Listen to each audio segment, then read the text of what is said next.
Всем привет, дорогие друзья! Сегодня у нас будет обзор дома в Майнкрафт. Ну, это такой непростой дом, там у меня стоят командные блоки. Ну, со всяким там творческим, выключить дождь, день, ночь у меня там стоит. Фанпоинт. И, ребят, опять же продолжение темы «Дом над землей». Продолжение.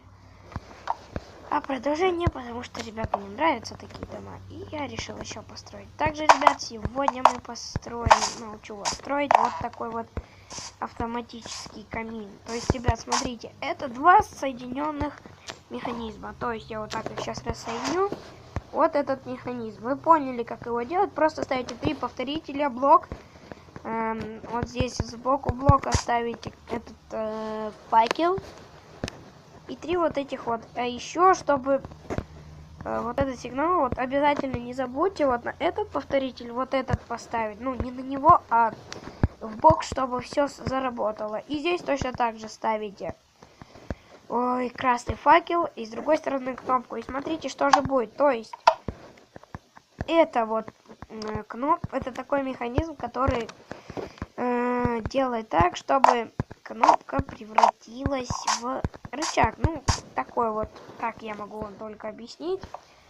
И давайте сейчас пропишу день. Не бойтесь, ребят, это 5 секунд. Все, ребят, я прописал. Все, вот. И теперь мы соединяем опять же их. И у нас он зажегся. А чтобы нам его выключить, надо сделать вот так. Опять же, ребят, я просто поставил раздатчики, в которых стоит окниво. А здесь я вот так провел на том пыль. Ну, с повторителями. Повторители не ставьте, которые идут на поршень с задержкой. Ну, просто не надо. Просто поставьте их для усиления сигнала. И там стоит 2 поршня, которые двигают вот этот вот блок, который горит. Как его, адский камень, что ли?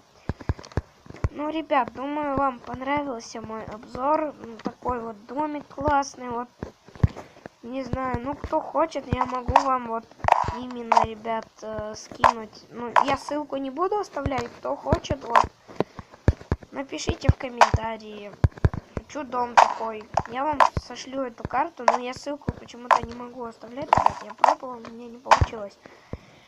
Короче, давайте, ребят. С вами был канал Бонни Читер.